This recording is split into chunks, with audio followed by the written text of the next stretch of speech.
কিন্তু অর্থনীতি যখন জটিল হয়েছে, বড় হয়েছে, আমাদের ব্যাংক এখন হাজার হাজার কোটি টাকার ব্যবসা করতেছে, তখন যখন আপনি ওই ব্যবস্থায় আবার কাজ করেন যে আমি ব্যাংকের মালিককে চিনি, আমাকে 1000 কোটি টাকা ঋণ দিয়ে দেন, তখন আর এটা কাজ করে না।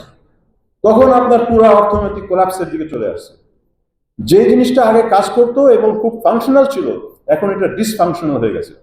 ঠিক যেমন আমাদের ট্রাফিক আর কাজ করে না, আমাদের ব্যাংকিং ব্যবস্থা কাজ করে না, আমাদের বাজার প্রতিযোগিতা কাজ করে না, আমাদের ইম্পোর্ট এক্সপোর্ট কাজ করে না, ওভার ইনভয়েসিং এর টাকা সব চলে যাচ্ছে, হুন্ডিতে টাকা সব চলে যাচ্ছে, ব্যাংকগুলো সব ধসে পড়ছে। কারণ যারা ক্ষমতাশীল তারা সব এই ইনফর্মাল নেটওয়ার্ক গুলো বানায় রাখছে, যেগুলো একসময় ইনফর্মাল নেটওয়ার্ক গুলো কাজ করতো, এখন সেগুলো আমাদের শত্রু হয়ে গেছে। তো এখন এই যে ইনফর্মাল নেটওয়ার্ক গুলো, যে যার মাধ্যমে যারা ক্ষমতাশীল, তারা ক্ষমতায় বসে আছে, তারা কিন্তু কোনো পার্টি, কোনো সাইনবোর্ড তোয়াক্কা করে না। যে লোক আগে এক পার্টিকে পয়সা দিত, সে আরেক পার্টিকে পয়সা দিবে। যেই সাংসদ এক দলের ছিল, ওই টাকা নিয়ে ক্ষমতায় আসতো, অন্য দলের সাংসদ সেই টাকা নিয়ে আবার ক্ষমতায় আসবে।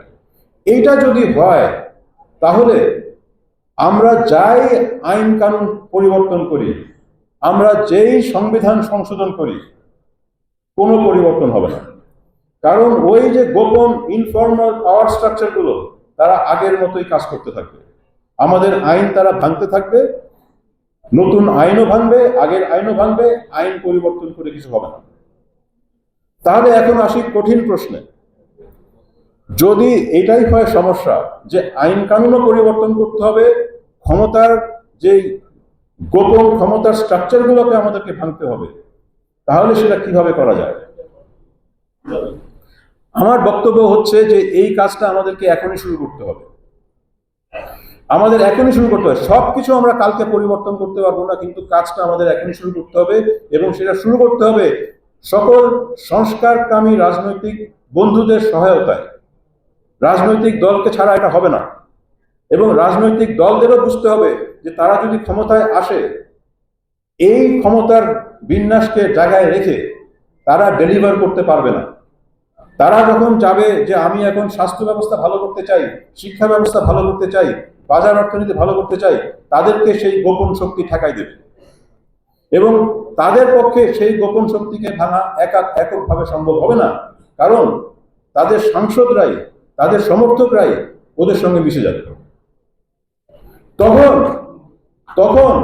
যখন তারা আর সেটা ডেলিভার করতে পারবে না মানুষকে, যে আমরা শিক্ষা ব্যবস্থা ভালো করতে পারছি না, আমরা স্বাস্থ্য ব্যবস্থা ভালো করতে পারছি না, আমরা বাজারে প্রতিযোগিতা আনতে পারছি না, আমাদের ব্যাংকে চুরি থামাতে পারছি না, তখন তাদেরকেই কিন্তু জনগণ আর ক্ষমা করবে না। অর্থাৎ ঐক্য এখন সবার স্বার্থে। যারা সংস্কারকামী জনগণ, সংস্কারকামী রাজনৈতিক দল, সংস্কারকামী সবাই বুদ্ধিজীবী, আমাদের ঐক্যের বাইরে কোনো জায়গা নেই এখন। কারণ ওই ট্রাফিক জ্যাম থেকে আমাদেরকে বের হয়ে আসতে হবে। আমরা একটা ট্রাফিক জ্যামে পড়ে গেছি। এই ট্রাফিক জ্যাম আগে ছিল না, এখন হয়ে গেছে।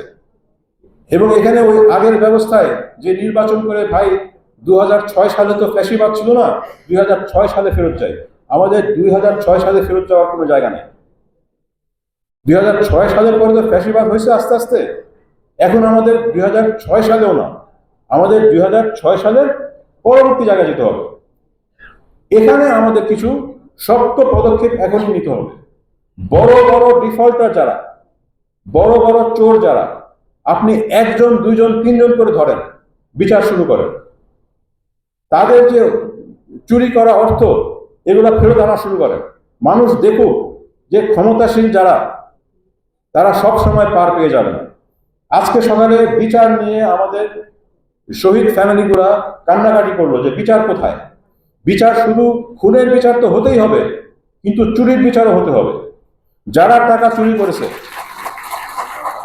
এই চুরির টাকা আমাদের শুরু করতে হবে একটা একটা করে। সবগুলো একসঙ্গে হবে না, সবাইকে যদি ধরতে চান পারবেন না।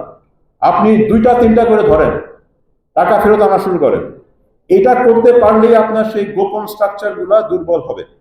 দুর্বল হলে এই যে ক্ষমতার বিন্যাসের পরিবর্তন শুরু হবে, সেই পরিবর্তনের সঙ্গে আইন কানুনের পরিবর্তন শুরু হবে। এই যুদ্ধ এখন শুরু হচ্ছে। এই যুদ্ধ অনেক দিনের যুদ্ধ, কিন্তু এখানে আমাদের ঐক্য বজায় রাখতে হবে। শুধু আইন কানুন না, ক্ষমতার পরিবর্তন আমাদের আনতে হবে। ধন্যবাদ।